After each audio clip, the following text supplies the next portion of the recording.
Hello दोस्तों, तो देवभूमि ज्ञान दर्शन में आपका बहुत बहुत स्वागत है। तो आज हम देखेंगे आपके कुछ प्रश्नों को। तो चलिए स्टार्ट करते हैं। पहला प्रश्न है, निम्नलिखित में से मराठा साम्राज्य का अंतिम पेशवा कौन था? ये आपसे पूछा गया है। तो देखो, इसमें आपको सही आंसर बताना और आपको कुछ समय दिया जाता है। तो देखो, इसमें जो हमारा सही आंसर होगा ना, वह होगा आपका ऑप्शन नंबर बी, बाजीराव द्वितीय। तो ऑप्शन नंबर बी सही है। अब बढ़ते हैं आगे की ओर। अगला प्रश्न है, भारतीय संविधान का भाग आधिकारिक भाषा से संबंधित है। कौन सा भाग है भैया संबंधित? तो आपने बताना और आपको कुछ समय दिया जाता है। तो देखो, इसमें जो हमारा सही आंसर होगा वह होगा भाग 17। ठीक है, ऑप्शन नंबर 3 इसमें हमारा बिल्कुल ही सही हो जाता है। अब बढ़ते हैं आगे की ओर। अगला प्रश्न है, 1780 में ने भारत में पहला अखबार द बंगाल गजट नाम से प्रकाशित किया। किसने किया था भैया बंगाल गजट का प्रकाशन? तो आपने बताना और आपको कुछ समय दिया जाता है।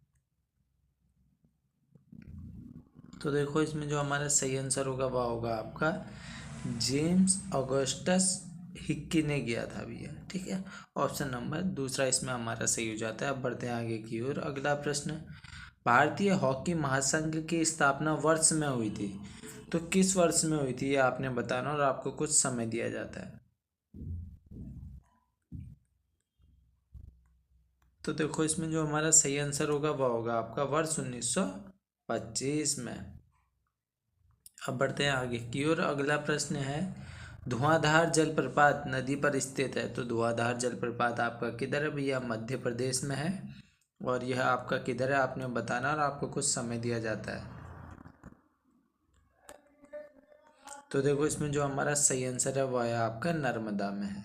ऑप्शन नंबर 4 सही हो जाएगा। बढ़ते हैं आगे की ओर। अगला प्रश्न है कि 42वें संविधान संशोधन अधिनियम के द्वारा भारत के संविधान की प्रस्तावना में धर्मनिरपेक्ष शब्द जोड़ा गया।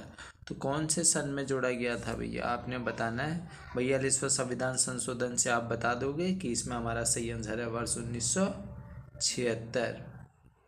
ऑप्शन नंबर 4 इसमें हमारा बिल्कुल ही सही हो जाएगा। बढ़ते हैं आगे की ओर। अगला प्रश्न है, प्रति वर्ष के आसपास पृथ्वी सूरज के सबसे करीब होती है। सूरज के सबसे करीब कब होती है? तो आपने ये बताना है। आपको दिया जाता है कुछ समय। तो देखो, इसमें जो हमारा सही आंसर होगा वह होगा 3 जनवरी के आसपास भी है, यानी ऑप्शन नंबर 3 इसमें हमारा बिल्कुल ही सही हो जाता है। अब बढ़ते हैं आगे की ओर। अगला प्रश्न है, सम्राट अशोक निम्नलिखित में से किस मौर्य शासक के पुत्र थे? आपसे यह पूछा गया और आपको कुछ समय दिया जाता है।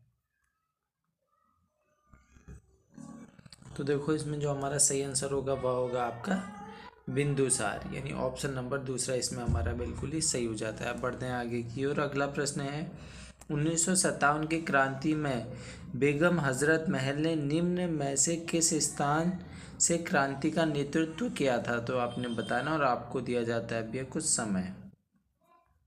तो देखो, इसमें जो हमारा सही आंसर होगा वह होगा आपका लखनऊ से। ऑप्शन नंबर 3 सही है। अब बढ़ते हैं आगे की ओर। अगला प्रश्न है, गोल गुम्बज भारत के किस राज्य में स्थित है? तो आपने बताना और आपको दिया जाता है कुछ समय। तो देखो, इसमें जो हमारा सही आंसर होगा वह क्या होगा भैया? वह होगा आपका ऑप्शन नंबर बी, कर्नाटक। ठीक है, तो कर्नाटक इसमें हमारा बिल्कुल ही सही हो जाता है। अब बढ़ते हैं आगे की ओर। अगला प्रश्न है, 1922 ईस्वी में बैरिस्टर मुकुंदी लाल ने तुर्की के युवा तर्क आंदोलन से प्रभावित होकर किस मासिक समाचार पत्र का संपादन किया था? किस मासिक समाचार पत्र का संपादन किया था भैया? तो वह किया था तरुण कुमाऊँ का। ठीक है, अब बढ़ते हैं आगे की ओर। अगला प्रश्न है, निम्न में से अल्मोड़ा अखबार के संपादक नहीं रहे। तो नहीं रहे आपने बताना है कौन नहीं रहे हैं भैया? वह नहीं रहे हैं श्रीदेव सुमन जी। ऑप्शन नंबर 20 में हमारा सही है। अब बढ़ते हैं आगे की ओर। अगला प्रश्न है, 1928 ईस्वी में कृपाराम मिश्र ने कोटद्वार से कौन सी पत्रिका शुरू की थी? तो कौन सी पत्रिका शुरू की थी भैया वह? तो वह शुरू की थी आपकी गणदेश, यानी ऑप्शन नंबर बी सही हो जाएगा। ठीक है, 1929 से स्टार्ट करी थी। ठीक है, कहीं कहीं पे आपको 1928 भी दे दिया जाएगा। अब बढ़ते हैं आगे की ओर।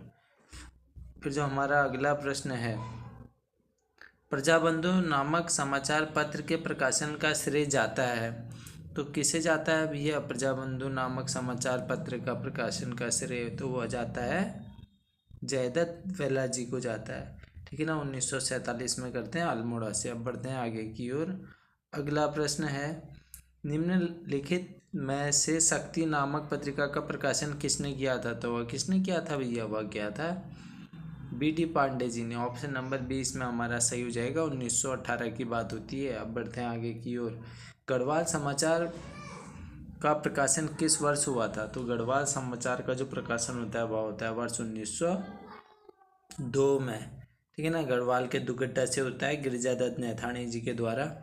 बढ़ते हैं आगे की ओर। अगला प्रश्न है, बंधु नामक मासिक पत्रिका का संपादन किसने किया था? तो वह किसने किया था भैया?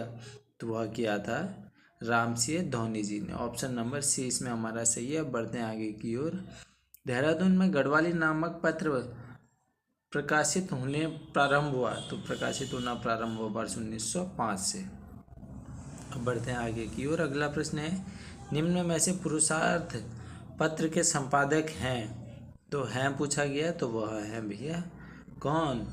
गिरिजादत्त नैथानी जी। अब बढ़ते हैं फिर आगे की ओर। अगला प्रश्न जो हमसे कह रहा है, descriptive list of martial cards of Almora पुस्तक के लेखक हैं, तो वह कौन है भैया? वह है गंगादत्त उप्रेती जी।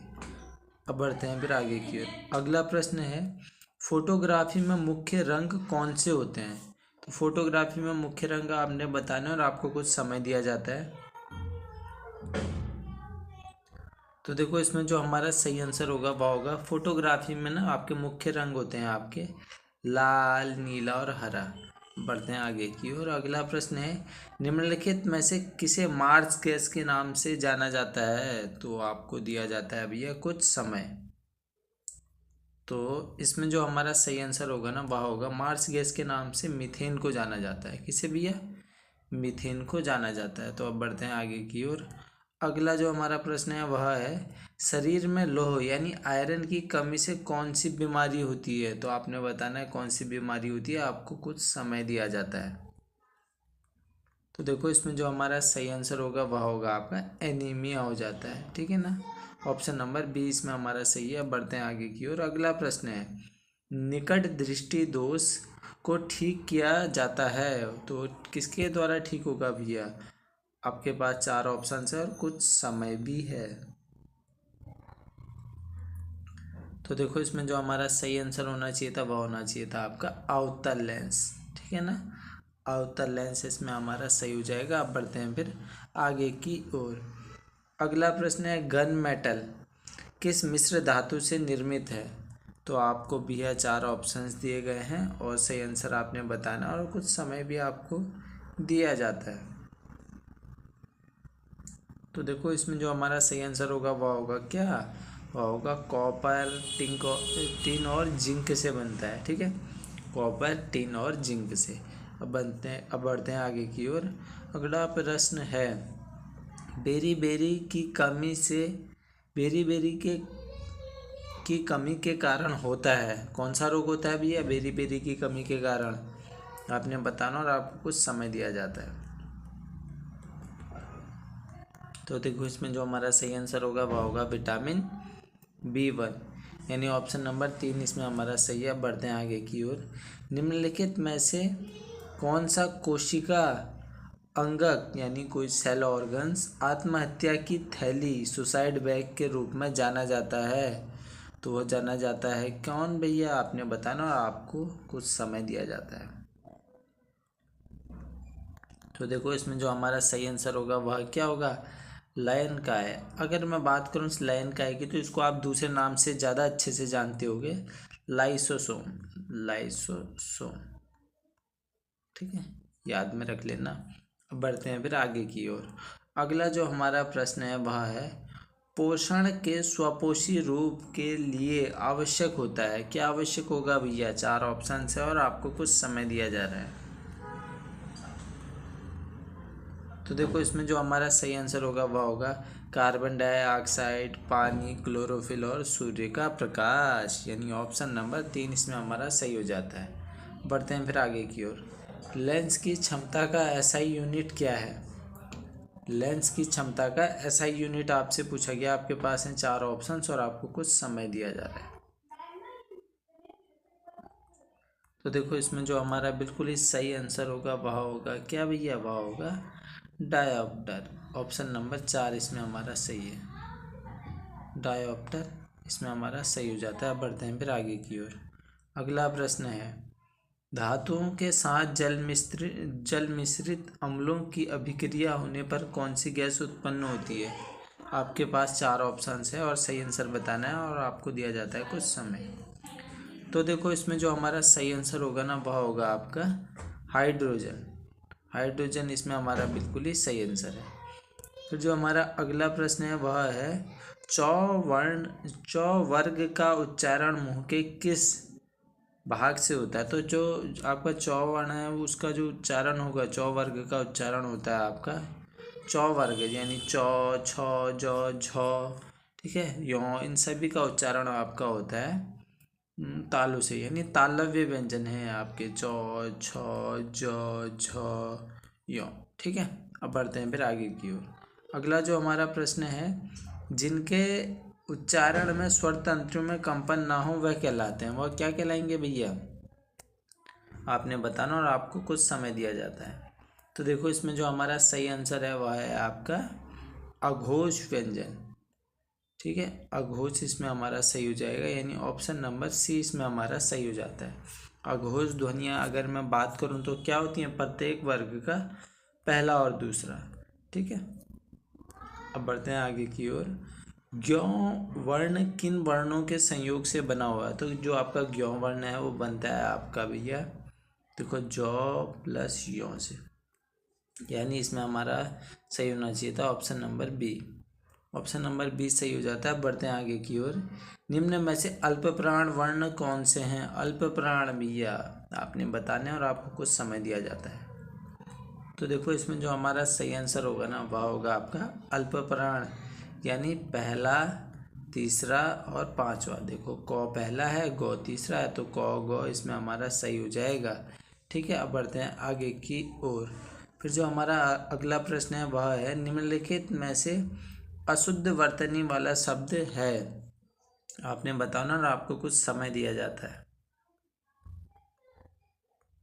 तो देखो इसमें जो हमारा सही आंसर होगा वह होगा आपका पौराणिक, ठीक है ना, क्योंकि पौराणिक में छोटी की मात्रा होती है, पौराणिक होगा ये आपका, ठीक है। अब बढ़ते हैं आगे की ओर। अगला प्रश्न है,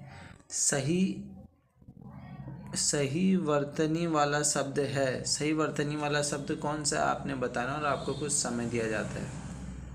तो इसमें जो आपका सही आंसर होगा वह होगा शुश्रूषा, ठीक है। ऑप्शन नंबर बी इसमें हमारा सही हो जाता है। बढ़ते हैं आगे की ओर। निम्नलिखित में से एक तद्भव शब्द है, तो आपने तद्भव शब्द बताना है। तो इसमें हमारा सही आंसर होगा आंसू, ठीक है। ऑप्शन नंबर ए सही हो जाता है। अब बढ़ते हैं आगे की ओर। निम्नलिखित में से तत्सम शब्द है। तत्सम शब्द कौन सा है भैया आपका?